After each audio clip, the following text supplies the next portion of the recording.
সেখানে দেখুন, আমি আগের আয়াতটাই পড়ি আর অন্যরা আস্তে আস্তে। 10 নম্বর সূরা ইউনূসের 3 নম্বর আয়াত।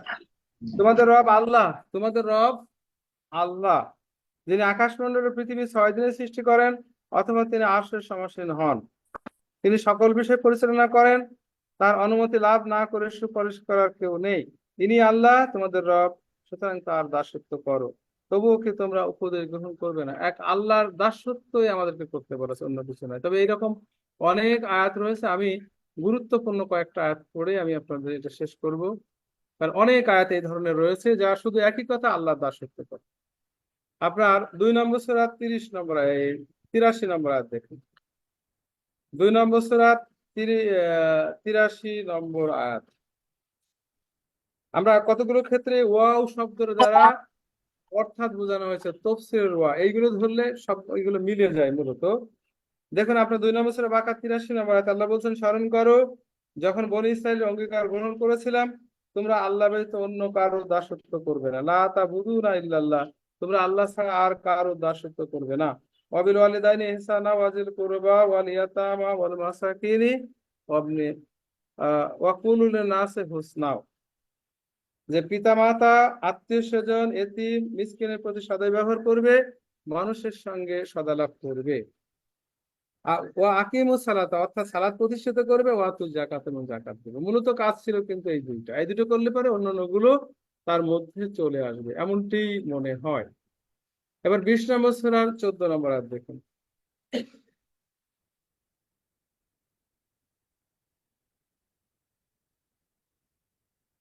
20 নম্বর সূরার 14 নম্বর আয়াত।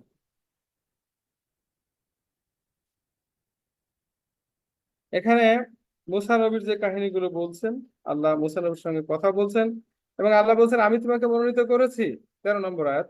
আমি তোমাকে মনোনীত করেছি, অতএব যাহা ওহী প্রেরণ করা হচ্ছে তুমি তা মনোযোগের সঙ্গে শ্রবণ করো। আমি আল্লাহ, আমি ব্যতীত কোনো ইলাহ নেই, অতএব আমার ইবাদত করো। দেখো না, বলছে যে ফাবুদিনি, আমার দাসত্ব করো। ও আকিমুস সালাত আলি যিকরি, অর্থাৎ আমার শরণার্থে সালাত প্রতিষ্ঠিত করো। আমি আমি যে আদেশ এবং নিষেধ করেছি সেই স্মরণটা তোমরা স্মরণ করে সেগুলো প্রতিষ্ঠা করো, এমনটি বোঝা যায়। আমি আল্লাহ, আমি ব্যতীত কোনো ইলা নেই, আমার দাসত্ব করো, অর্থাৎ আমার শরণার্থে সালাত প্রতিষ্ঠিত করো, এমনটি বোঝা যায়। আপনি 22 নম্বর সূরা 77 78 নম্বর আয়াত দেখুন।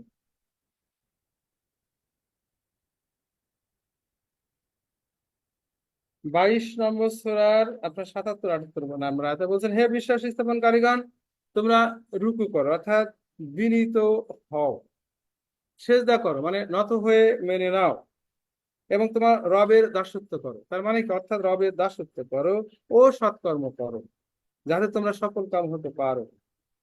এবং জিহাদ করো আল্লাহর পথে, যেভাবে জিহাদ করা উচিত তিনি তোমাদেরকে মনোনীত করেছেন। তিনি দ্বীনের ব্যাপারে তোমাদের উপরে কোনো কঠোরতা আরোপ করেননি। ইহা তোমাদের পিতা ইব্রাহিমের মিল্লত। তিনি পূর্বে তোমাদের নামকরণ করেছেন মুসলিম, এবং এই কিতাবেও, যাতে রাসূল তোমাদের জন্য সাক্ষী স্বরূপ হয়, এবং তোমরা সাক্ষী স্বরূপ হও মানব জাতির জন্য। সুতরাং তোমরা সালাত প্রতিষ্ঠিত করো, যাকাত দাও, এবং আল্লাহকে অবলম্বন করো। তিনি তোমাদের অভিভাবক, কত উত্তম অভিভাবক এবং কত উত্তম সাহায্যকারী তিনি। এই কথা বোঝা যায় যে মূল হচ্ছে আল্লাহর সাথে শরীক না করে সালাত প্রতিষ্ঠিত করা এবং যাকাত দান করা। আপনার 24 নম্বর সূরার 55 56 নম্বর আয়াত দেখুন। এখানে আল্লাহ বলছেন,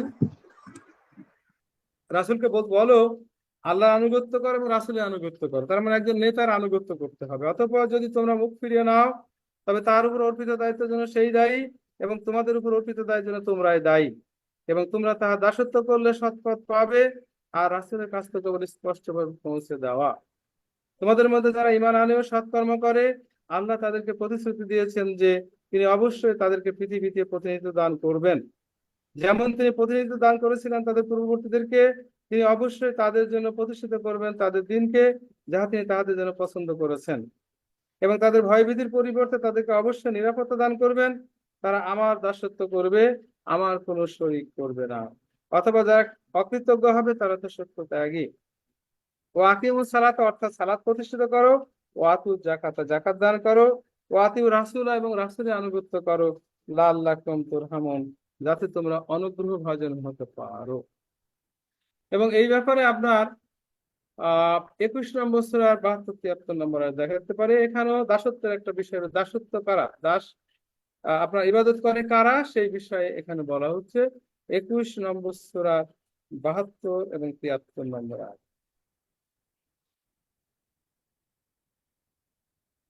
এখানে ইব্রাহিমকে বলছে, আমি তাহাকে মানে ইব্রাহিমকে ও লূতকে উদ্ধার করে নিয়ে গেলাম সেই দেশে যেখানে আমি কল্যাণ রেখেছি বিশ্ববাসীর জন্য, এবং আমি ইব্রাহিমকে দান করেছিলাম ইসহাক এবং পুত্ররূপে ইয়াকুব, এবং প্রত্যেককে করেছিলাম সালেহীন, এবং তাদেরকে ইমাম বানিয়েছিলাম, তাদেরকে নেতা বানিয়েছিলাম। তারা আমার নির্দেশানুসারে মানুষকে পথ প্রদর্শন করত। তাদেরকে ওহী প্রেরণ করেছিলাম সৎকর্ম করতে, মানে খয়রাত করতে, সালাত প্রতিষ্ঠিত করতে, জাকাত প্রদান করতে। তারা আমারই দাসত্ব করত। ওয়াকানু লানা আবিদিন, তারা আমারই দাসত্ব করত। তো আল্লাহর দাসত্ব করতে হলে কি করতে হবে? আল্লাহর মানে নির্দেশানুসারে মানুষকে পথ প্রদর্শন করতে হবে। আপনার আহ এই খয়রাত করতে হবে, সালাত প্রতিষ্ঠিত করতে হবে, আল্লাহর বিধানগুলো বাস্তবায়ন করতে হবে, আর জাকাত দিতে হবে। এরা হলে তাহলে হচ্ছে আপনার দাসত্ব করা হয়। 98 নম্বর সূরার 5 থেকে 8 নম্বর আয়াত দেখুন। এটাই, এই সালাত এবং জাকাত মূলত এই দুটোই প্রধান কাজ বলে শেষ করেছে ইবাদতের ব্যাপারে। আপনার 98 নম্বর সূরা মানে আপনার বায়না, বায়না হচ্ছে দলিল। তো 5 থেকে 8 নম্বর আয়াতে আল্লাহ বলছে, দেখুন তারা তো আদিষ্ট হয়েছিল আল্লাহর আনুগত্যে বিশুদ্ধ চিত্ত হয়ে একনিষ্ঠ ভাবে তাহার দাসত্ব করতে, অর্থাৎ সালাত কায়েম করতে ও জাকাত দান করতে, ও যালিকা দিনুল কায়েমাত, ইহাই আপনার সঠিক দিন বা কায়েম করা দিন। কিতাবীদের মধ্যে যারা অবিশ্বাস করে তারা এবং মুশরিকরা জাহান্নামের অগ্নিতে স্থায়ীভাবে অবস্থান করবে, ওরাই সৃষ্টির অধম। আর যারা, আর নিশ্চয় যারা ঈমান আনে ও সৎকর্ম করে তারাই সৃষ্টির শ্রেষ্ঠ। তাদের রবের নিকট আছে তাদের পুরস্কার, স্থায়ী জান্নাত, যার নিম্ন দেশে নদী প্রবাহিত, সেখানে তারা চিরস্থায়ী হবে। আল্লাহ তাদের প্রতি প্রসন্ন এবং তারা তাদের সন্তুষ্ট, ইহা তাহার জন্য যে তার রবকে ভয় করে। তাহলে আমাদের মূল কাজ হলো আল্লাহকে ভয় করা, আর সালাত প্রতিষ্ঠিত করা, জাকাত দান করা, অর্থাৎ আল্লাহর আদেশ এবং নিষেধগুলো মানা, আর মানুষের কল্যাণে, সৃষ্টির বিভিন্ন জিনিসের কল্যাণে কাজ করা। এটাই ছিল মূল বিষয় আমার কাছে। আর বহু আয়াত রয়েছে, আমি আপনাদেরকে এত আয়াত পড়ে শোনানো এই মুহূর্তে সম্ভব না। আমি কালকে রাত্রে এবং আজকে প্রচুর পরিমাণ দেখছি।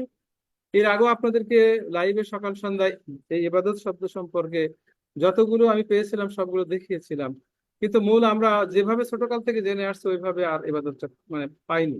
মানে আয়াতগুলো একত্রিত করার পরে এই সব জড়তা যেন কেটে গেল নিমিষের মধ্যে, যে আসলে আল্লাহ বলছেন এই কিতাব হলো সারা বিশ্বের মানুষের জন্য। তাহলে সারা বিশ্বের মানুষের জন্য দায়িত্বটা কি দেওয়া হয়েছে? এই এই বিশ্বের ভালো কাজ করা, মানুষের কল্যাণ করা, পৃথিবীর অন্য জীব জন্তু সবার মানে প্রতি ভালোবাসা, আহ মানে নমত্ব বলেন, যেটাই বলেন, এই কাজটাই ছিল মানুষের দায়িত্ব, অন্য কিছু পায়নি। তো সুপ্রিয় দর্শক এবং শ্রোতা, আপনারা এই বিষয়ে প্রশ্ন করুন, আলোচনা করুন, ভালো জানলে এগুলো আমাদেরকে বলেন, যাতে আমরা সঠিক মানে সিদ্ধান্ত উপনীত করতে পারি। আমি চাই সবসময় যে আপনারা সবাই কিছু বলেন, সবাই পড়ি, সবাই মিলে মিলে আমরা যেন একটা সঠিক পথে যেতে পারি। অর্থাৎ একার পক্ষে সম্ভব নয়। আল্লাহ সকল মানুষের উপরে দায়িত্ব দিয়েছেন। আমার কাছে আল্লাহর ওহী পাঠান না যে আমি সেই অনুসারে দেখা যাচ্ছে আল্লাহ আমাকে বললেন এটা করো ওটা বলো, আমি সেটা বুঝিনি। কোরআন থেকে যেটুকু বুঝেছি আপনাদেরকে সেই আপনারা দেখেছেন যে লাইভে 2007 সালে আমার উপরে কি পরিমাণ অত্যাচার অবিচারটা করা হয়েছিল, মানে কত জায়গায় যে ছোটাপিটা করছি। কিন্তু তারা আজও আছে, তারা সেই পত্রিকায় দেখেছেন খ্রিস্টান বানানো, এখনো আমার এই এলাকার মানুষ তারা খ্রিস্টান বানিয়ে রাখার চেষ্টা করছে। তো এগুলো প্রতিহত এমনি হয়ে যাবে আশা করি। অনেক ভালো পরিবেশ, লোকজন লাইভ শুনছেও, দেখছে, নীরব হয়ে গেছে। তো আপনারা এই ইবাদতের বিষয়টা, ইবাদত তোরা সালাদ বানিয়ে নিয়েছে ইবাদতকে, এই বিষয়ে যদি আপনারা কিছু বলেন তাহলে সব থেকে ভালো হবে। তো আপনারা বলুন, আমি আপনার কথা শুনি।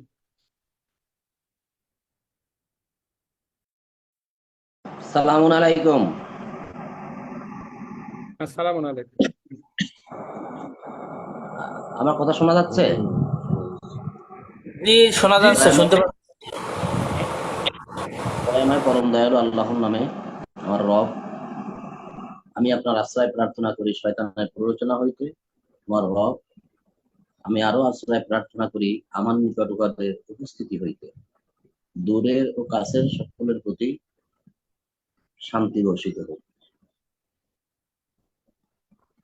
আজকে আমরা ইবাদত সম্পর্কে আলোচনা শুনলাম। ইবাদত সম্পর্কে প্রচুর আয়াত আছে, আরো সংক্ষিপ্ত কয়েকটি আয়াত আলোচনা করা হয়েছে। কারণ এত আয়াত আছে যা এই 2 ঘন্টায় আলোচনা করা সম্ভব না, আর একদিনে যে আমাদের করতে হবে তাও না। আমরা ধাপে ধাপে ধীরে ধীরে ইনশাল্লাহ বিভিন্ন বিষয়ে আলোচনা করতে পারি। তা আমাদের মধ্যে আজকে কিছু নতুন মানুষও যোগ হয়েছেন। তার মধ্যে মিজান রহমান ভাই যদিও নতুন না, পুরাতন, তিনি আগেও একবার আসছিলেন। তিনি একটা প্রশ্ন করছিলেন, সূরা আনফালের কুরবা শব্দ, সূরা আনফালের 41 নম্বর আয়াতে যে কুরবা শব্দটা আছে, কুরবা শব্দটা দ্বারা কি বোঝানো হয়েছে, এ বিষয়ে উনি একটা প্রশ্ন করছিলেন। সেদিনকে সময় হয় না ওনাকে উত্তরটা দেওয়ার, তাই দেওয়া হয়নি। পরবর্তীতে আমি ওনাকে খোঁজ করেছি, আর পাই নাই। হয়তো বা আসছেন, আমি দেখি নাই, এরকমও হতে পারে। আজকে তাকে আমি দেখতে পেলাম। তা আমরা ইবাদত সম্পর্কে একটু আলোচনা করি, তারপরে যদি সুযোগ হয় সে বিষয়ে এই কুরবা সম্পর্কে কিছু একটা আলোচনা করব, যদি তিনি থাকেন ভালো হবে। এই তো ইবাদত সম্পর্কে আমরা আলোচনা শুনলাম। শেষে একটা কথা শুনলাম যে আমিরুল ভাইয়ের উপরে 2007 সাল থেকে প্রচুর ঝড় তুফান নেমে এসছে, যা মানুষ দ্বারা সংগঠিত হয়েছে। যারা অন্যায়কারী, অত্যাচারকারী, তারাই করেছে প্রচুর। এটা বলার বাহিরে এমন পরিস্থিতির শিকার হয়েছে। আর এমন এমন জায়গায় তিনি গিয়েছেন এবং এমন এমন মানুষের সাথে তিনি আহ আলোচনা করেছেন বা দাওয়াত পৌঁছেছেন, তার বিন্দু মাত্র আমাদের পক্ষে সম্ভব হয়নি। আর যে ত্যাগ তিনি স্বীকার করেছেন, তারও বিন্দু মাত্র আমাদের পক্ষে সম্ভব হয়নি।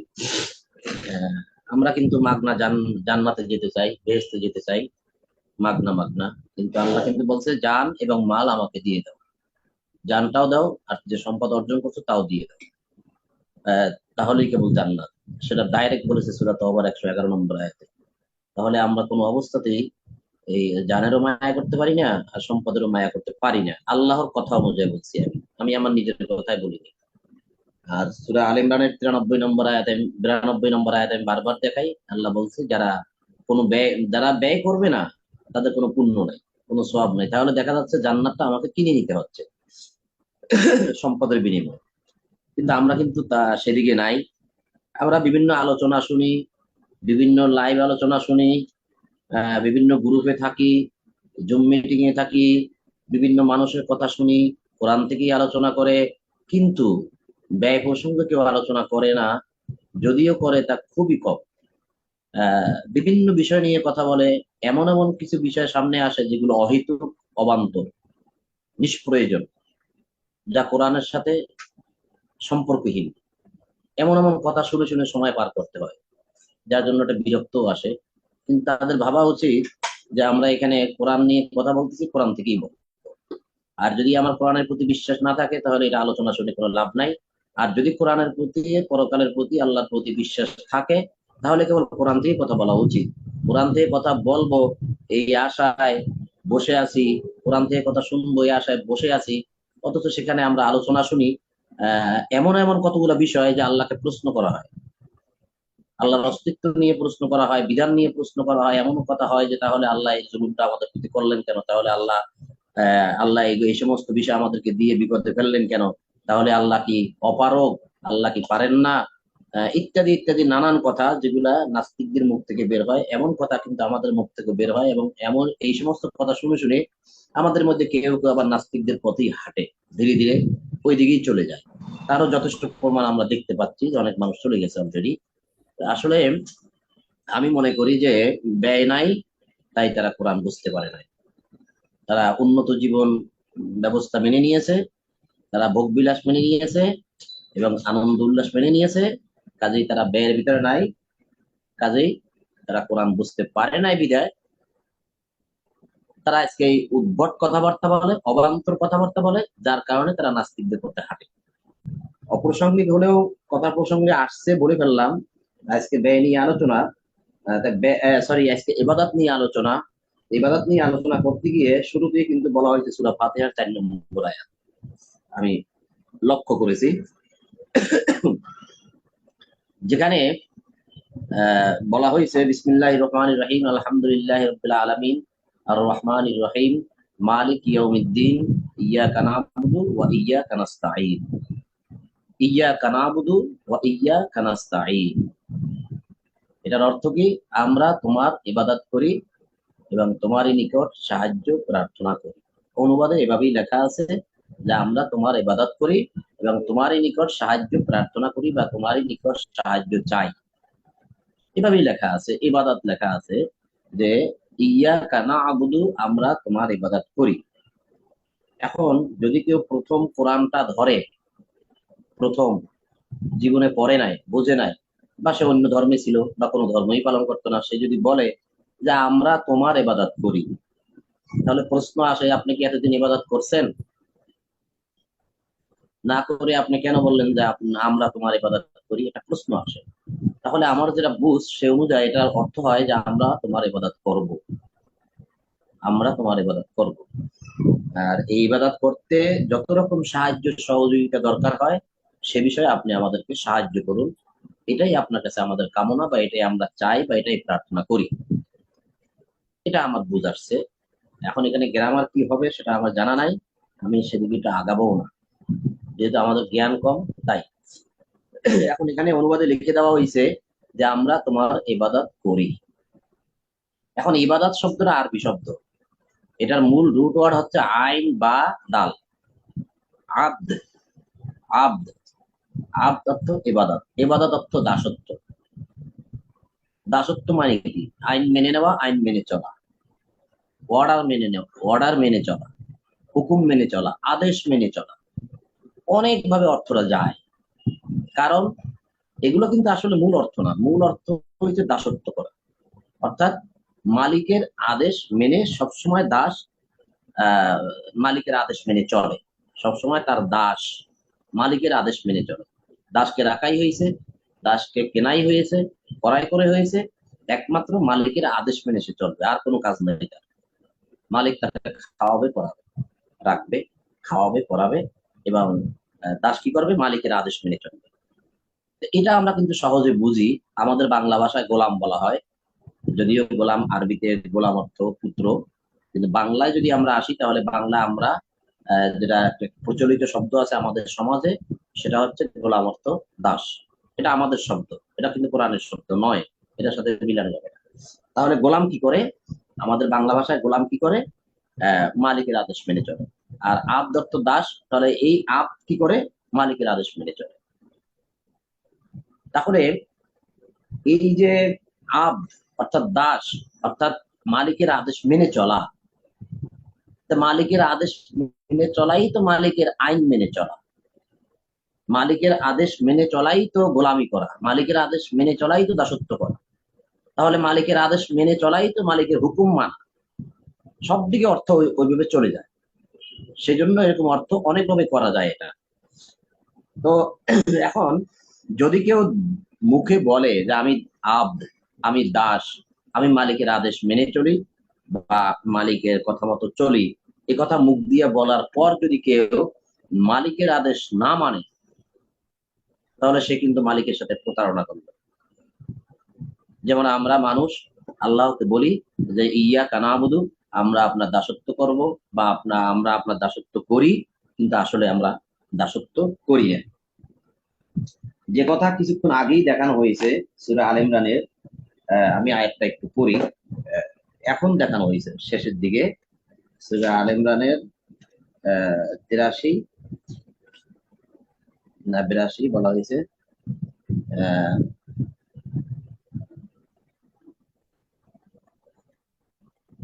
সূরা আল ইমরানের কত বললেন, আমি ভুলে গেলাম কেন।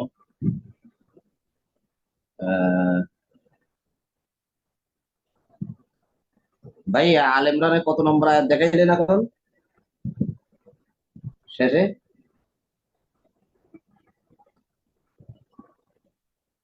ভাই আমার কথা শুনতে পাচ্ছেন?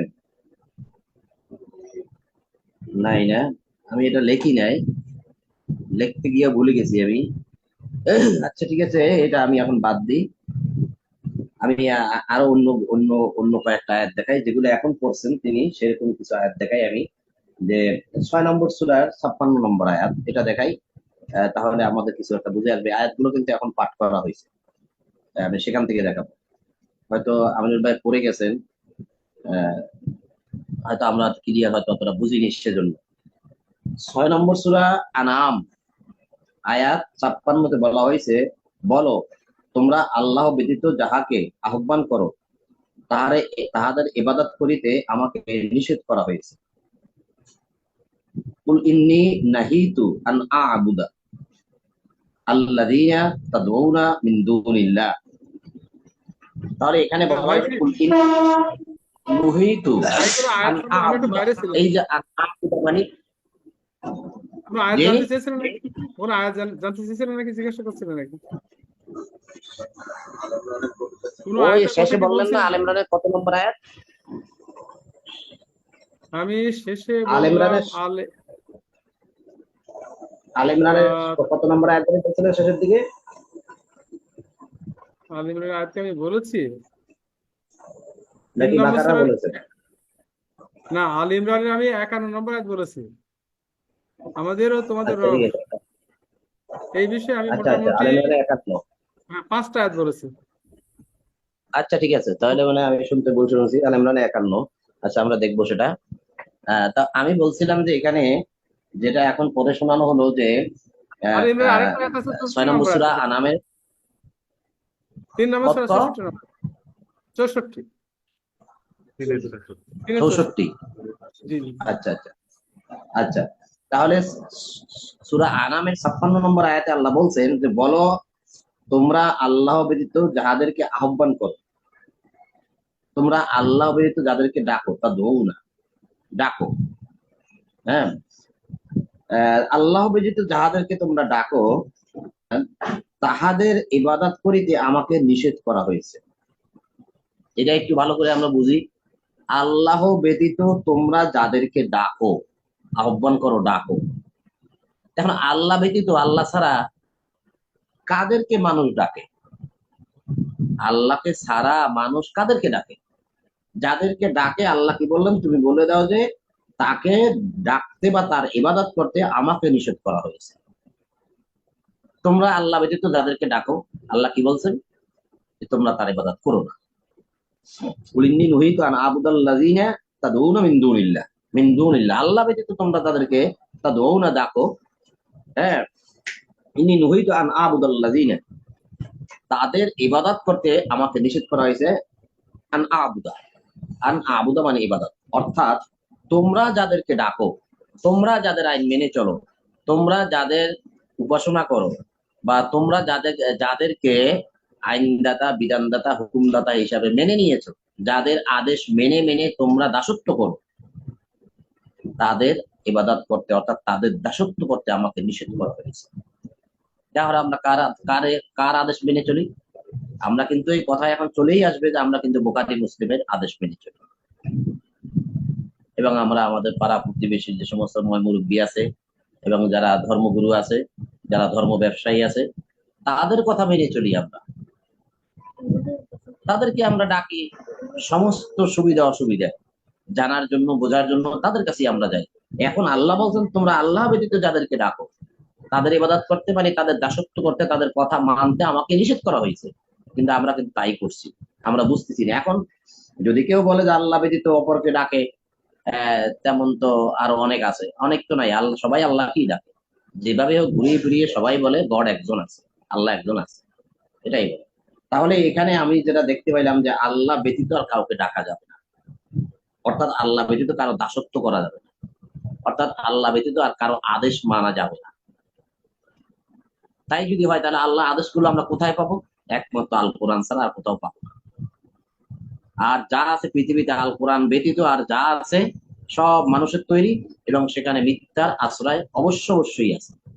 কারণ আল্লাহ সত্যবাদী, আল্লাহ কখনো মিথ্যা বলেন না, আর মানুষ মিথ্যা কথা বলবেই বলবে। মানুষ মিথ্যা লেখবে, মানুষ মিথ্যা রচনা করবে মানুষকে পথভ্রষ্ট করার জন্য। এটা শয়তানের কারসাজিতেই হয়ে থাকে। তার হাজার হাজার লক্ষ লক্ষ প্রমাণে পৃথিবী দিয়ে আছে আমাদের মধ্যে, যে মানুষকে পথভ্রষ্ট করার জন্য বিভিন্ন রকম প্রবঞ্চনা বিভিন্ন জনে দিয়ে থাকে। তাহলে এখন আল্লাহ ব্যতীত আর যত কিতাব আছে পৃথিবীতে, তো সেগুলো ভিতরে মিথ্যা আছে। তাহলে যদি আমরা সেগুলো মানি তাহলে কিন্তু আমরা আল্লাহর দাসত্ব করলাম না। তাহলে আল্লাহর দাসত্ব করতে হলে একমাত্র আল্লাহ কিতাব থেকেই করতে হবে, এটা নির্ভুল কিতাব, যদি আমরা এটাকে বিশ্বাস করে নেই। আর যদি বলি যে না এখানে গন্ডগোল আছে, এটা বিশ্বাস করা যাবে না, তাহলে এই বিষয়ে আপনার সাথে কোনো কথাও বলার দরকার হয় না। তাহলে এখানে যেটা বললেন সূরা আনামের 56 নম্বর আয়াতে, যে যাদেরকে মানুষ ডাকে, যাদের কথা মতো মানুষ চলে, তাদেরকে কিন্তু তাদের দাসত্ব করতে করতে কিন্তু নিষেধ করা হয়েছে। তাহলে আমরা আর পারি না, কোনো মানুষের দাসত্ব করতে আর পারি না। এটা আমি একটু ক্লিয়ার করে বোঝাবার জন্য এতগুলো বাড়তি কথা বলছি আমি। 36 নম্বর সূরা 60-61 নম্বর আয়াত পাঠ করা হয়েছে। 36 নম্বর সূরা হচ্ছে ইয়াসিন। সূরা ইয়াসিনের 60-61 নম্বর আয়াত।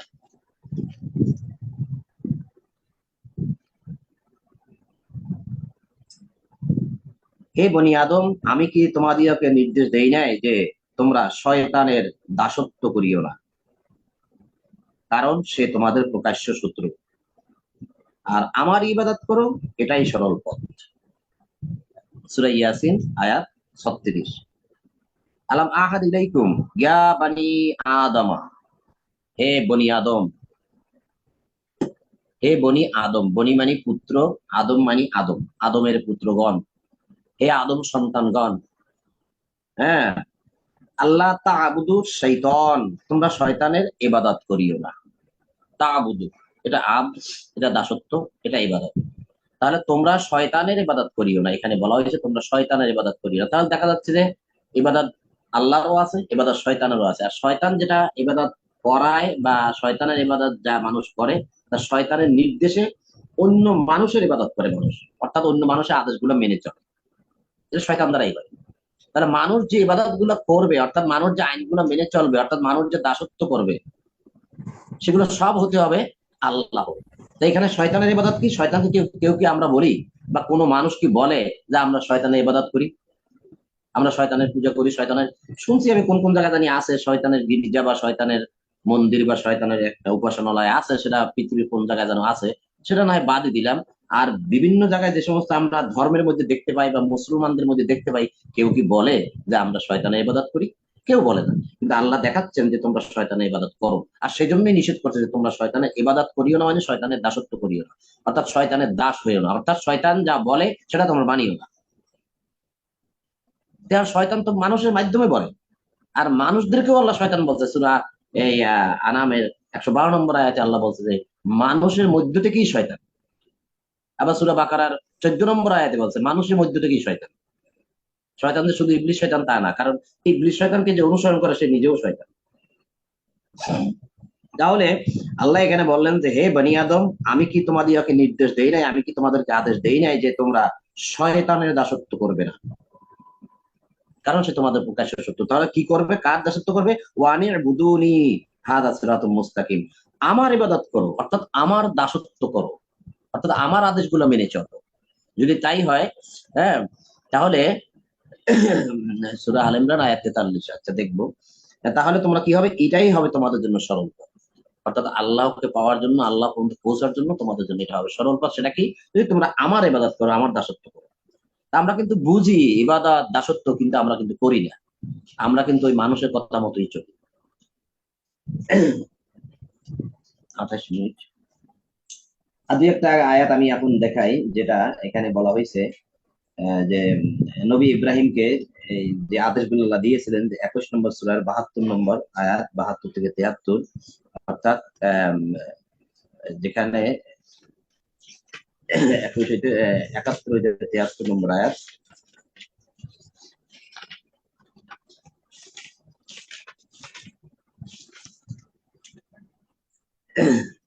এখানে বলা হয়েছে অনাজ্জাইনাহু লুতান ইলাল আরদি আল্লাতী বারাকনা ফিহা লিল আলামিন ওয়া ওয়াহাবনা লাহু ইসহাকা ওয়া ইয়াকুবা নাফিলাতান ওয়া কুল্লান জাআলনা সলিহিন ওয়া জাআলনাহু আইম্মাতান ইয়াহদুনা বিআমরিনা ওয়া আওহাইনা ইলাইহিম ফি'লাল খায়রাত ওয়া আকামাস সালাতি ওয়া ইতাইজ যাকাতি ওয়া কানু লানা আবিদিন। আমি তাহাকে ও লুতকে, অর্থাৎ ইব্রাহিমকে ও লুতকে উদ্ধার করিয়া লইয়া গেলাম সেই দেশে যেখানে আমি কল্যাণ রাখিয়াছি বিশ্ববাসীর জন্য। ইব্রাহিমকে আর লুতকে আল্লাহ উদ্ধার করে নিয়ে গেছেন এমন একটা স্থানে যেখানে বিশ্ববাসীর জন্য কল্যাণ আছে, বিশ্ববাসীর জন্য কল্যাণ। এই বিশ্ববাসীর জন্য যে কল্যাণ সেটা হয় মসজিদুল হারাম বা কাবা। এটা নিয়ে অনেক আলোচনা আমি শুনছি, অনেকেই অনেক রকম বলেন, আমি কিছু বলি না। যে একটা মসজিদ বা একটা স্থান বা মসজিদুল হারাম, এটা কিভাবে বিশ্ববাসীর জন্য কল্যাণ হয়? মসজিদুল হারাম কি কথা বলে? মসজিদুল হারাম কি আমাদেরকে দিক নির্দেশনা দেয়? তাই যদি হয় তাহলে তো আল্লাহর আয়াত প্রশ্নবিদ্ধ হয়। তাহলে মসজিদুল হারাম কিভাবে আহ বিশ্ববাসীর জন্য কল্যাণ হয়? সেটা তো আমরা সহজেই বুঝে যাই যে আমাদের বাংলাদেশের জন্য সংসদ ভবনটা হচ্ছে আমাদের জন্য কল্যাণ। তা সংসদ ভবন কি আমাদের সাথে কথা বলে? পুরো বিশ্ববাসীর জন্য বর্তমান প্রেক্ষাপটে মানব রচিত যে সিস্টেম আছে তা হচ্ছে পুরো বিশ্ববাসীর জন্য, জাতিসংঘ হচ্ছে মানব জাতির জন্য কল্যাণ। কিন্তু জাতিসংঘ আমাদের সাথে কথা বলে, কোনো দিক নির্দেশনা দেয়? এইটা আমরা সহজে বুঝি, কিন্তু যখন কোরআনে প্রবেশ করি তখন অহেতুক কতগুলো আলোচনা করে বিভ্রান্তমূলক কথাবার্তা বলে মানুষের মধ্যে বিভ্রান্ত ছড়িয়ে দেই যে কেন মসজিদুল হারামকে অনুসরণ করতে হবে, কেন মসজিদুল হারামকে মানতে হবে, মসজিদুল হারামকে আমাদের সাথে কথা বলে। কেন বলি আমরা এটা? বাংলাদেশের সংসদ ভবনকে আমরা ভালো করে বুঝি যে সংসদ ভবন পুরো বাংলাদেশের জন্য কল্যাণ। জাতিসংঘ, হ্যাঁ, ইউনাইটেড নেশন, জাতিসংঘ, সেটা পুরো বিশ্ববাসীর জন্য কল্যাণ। অর্থাৎ জাতিসংঘ থেকে যে সমস্ত আদেশগুলো দেওয়া হবে, জাতিসংঘের অন্তর্ভুক্ত প্রত্যেকটা দেশ সেই আদেশগুলো মানতে হবে। এই তো সংসদ ভবন থেকে যে আদেশগুলো দেওয়া হয় সেটা বাংলাদেশের প্রত্যেকটা মানুষকে মানতে হবে, সেখানে শ্রদ্ধা জানাতে হবে। সেটা হোক সেটা মানব রচিত, যেহেতু আমরা তার অধীনেই আছি, এখন আমরা তো তার বাইরে নাই। আমি যদি সংসদ ভবনকে প্রত্যাখ্যান করি যে মানি না, তাহলে আমি এই দেশে বসবাস করতে পারবো না, তাহলে আমাকে অন্য দেশ চলে যেতে হবে। যেহেতু আমি আছি, তাদের জিম্মায় আছি, মানতে হবে। তাহলে ঠিক পুরো বিশ্ববাসীর জন্য আল্লাহ বলছেন যে জাতিসংঘ নয়, পুরো বিশ্ববাসীর জন্য একটি কল্যাণের স্থান হয়েছিল সেই কাবা। অর্থাৎ কাবার মধ্যে দাঁড়িয়ে যে সমস্ত মানুষ কোরআন থেকে দিক নির্দেশনা দিবেন সেগুলো বিশ্ববাসী মানবে। সেই কথাটাই এখানে, যে ইব্রাহিমকে এবং লুতকে আল্লাহ এমন একটা জায়গায় পৌঁছাইয়া দিলেন যেখানে বিশ্ববাসীর জন্য রয়েছে কল্যাণ। তারপর আল্লাহ বলছে ওয়াহাবনা লাহু ইসহাকা ওয়া ইয়াকুবা নাফিলাতান ওয়া কুল্লান জাআলনা সলিহিন, এবং আমি ইব্রাহিমকে দান করিয়েছিলাম ইসহাক ও পৌত্র রূপে ইয়াকুব, এবং প্রত্যেককে করিয়াছিলাম সৎকর্মপরায়ণ, সলিহিন করেছিলাম। ওয়া জাআলনাহুম আইম্মাতান ইয়াহদুনা, এবং তাহাদেরকে করিয়েছিলাম নেতা, আইম্মা, ইমাম করিয়েছিলাম। এখন তো ইমাম নাই, ইমাম বলাও যাবে না। ইমাম বললে কয় ইমাম আবার কেটা? আবার কেতাব হইছে আমার ইমাম, কেতাব হইছে আমার ইমাম। কোনো মানুষকে বিশ্বাস করি না, কোনো মানুষ ইমাম না, মানবে না। এই জাতীয় বিভ্রান্তমূলক কথাবার্তা আমরা শুনি, শুনি শুধু। তা আল্লাহ তো বলছে কোরআন পড়েই বিভ্রান্ত হবে, গোমরা হবে, আবার কোরআন পড়েই হেদায়েত হবে। তাহলে এখন কোরআন থেকে আমরা কিভাবে হেদায়েত দেবো, সেদিকে থাকতে হবে। ওই বিভ্রান্তমূলক কথাবার্তা শুনে লাভ নেই। তাহলে আল্লাহ বলছে যে আমি তাদেরকে করেছিলাম নেতা, ইমাম। কোরআন যেমন ইমাম, তাওরাতও ইমাম, লৌহে মাহফুজের কিতাব ইমাম, আবার মানুষও ইমাম, আবার ফেরাউনও ইমাম। আবার যে পথ আমাকে পথ দেখায়, অর্থাৎ আপনি একটা জঙ্গলের মধ্যে যদি হাঁটতে চান, হাঁটেন, জঙ্গল, এখন দেখতে যাচ্ছে জঙ্গল দিয়ে কোনো মানুষ কখনো যাতায়াত করে নাই, তখন আপনি রাস্তা খোঁজ করে পাবেন না। ঠিকই জঙ্গলের মধ্যে প্রবেশ করে যদি দেখেন যে এখানে একটা রাস্তা দেখা যাচ্ছে, এই রাস্তা দিয়ে অনেক মানুষ যাতায়াত করছে, তাহলে আপনি ডাইনেও যাবেন না, বাঁয়েও যাবেন না, আপনি ওই রাস্তা দিয়েই পথ অতিক্রম করবেন। তখন রাস্তাটার নাম হয় ইমাম। অর্থাৎ এই রাস্তায় আপনাকে পথ দেখিয়ে দিচ্ছে যে কোন দিকে যেতে হবে, রাস্তাটা কোন দিকে আছে। এই কথা আল্লাহ বলছে যে পথ হচ্ছে ইমাম, নেতা। পথ, যে যে পথ আপনাকে পথ দেখায়, আল্লাহ তাকেও নেতা বলেছে। তাহলে আল্লাহ বলছেন যে মানুষও নেতা, মানুষও ইমাম। আবার আমার আমল নামার কিতাবটাও ইমাম হবে। সেদিনকে সে ফেরেশতারা আমাকে নিয়ে যাবে এবং সে আমল নামার কিতাবকে আল্লাহ বলছেন আমল নামার কিতাব অনুযায়ী সকলকে উঠাবে আল্লাহ। যাক, সেদিকে না যাইতে আল্লাহ বলছেন যে তাদেরকে আমি নেতা করিয়াছিলাম এবং আমার নির্দেশ অনুসারে মানুষকে পথ প্রদর্শন করিত। তারা শুধু কিতাব পড়তো তা না, আল্লাহর নির্দেশ অনুযায়ী মানুষকে পথ দেখাইত। এখানে বলা হয়েছে ওয়াহাইনা ইলাইহিম ফিল খায়রাতি, সরি, ওয়াজআলনাহু আইম্মাতান ইয়াহদুনা, ইয়াহদুনা মানে মানুষকে হেদায়েত দিত, ইয়াহদুনা হেদায়েত মানে মানুষকে পথ দেখাতো, আল্লাহ বিআমরিনা আমাদের আদেশ অনুযায়ী। আল্লাহ যে ওয়াহাইনা বলছে, ওয়াহাইনা এবং আমরা যে আদেশ করেছিলাম, যে ওহী করেছিলাম সে অনুযায়ী। তা আমি কেন ইব্রাহিমকে ইমাম মানবো না? কেন আমি তাকে পথ প্রদর্শক বলবো না? কেন মানুষকে আমি নেতা বলবো না? আল্লাহ তো বলে দিচ্ছেন, এরকম অসংখ্য আয়াত আছে যে আমি দেখাইতে পারবো। কোরআন যদি আমাকে পথ দেখায়, কোরআন হয় ইমাম। কোন মানুষ যদি আমাকে পথ দেখায়, তখন মানুষ হয় ইমাম। আল্লাহ বলে দিয়েছে কোরআনে, আমি অসংখ্য আয়াত দিয়ে প্রমাণ দেবো। তো এখন এই জাতীয় কথাবার্তা আমরা শুনি, বিভ্রান্তিমূলক কথাবার্তা আমাদেরকে শুনতে হয় যে কোনো মানুষকে মানা যাবে না, মানুষ সব প্রতারক, মানুষ অবিশ্বাসী, মানুষ ভালো না, মানুষকে বিশ্বাস করা যাবে না, মানুষ কখন ইমাম হইতে পারে না, মানুষ কখন নেতা হইতে পারে না, ইত্যাদি ইত্যাদি। কেন, ভালো মানুষ তো পৃথিবীতে আছে, আছে তো।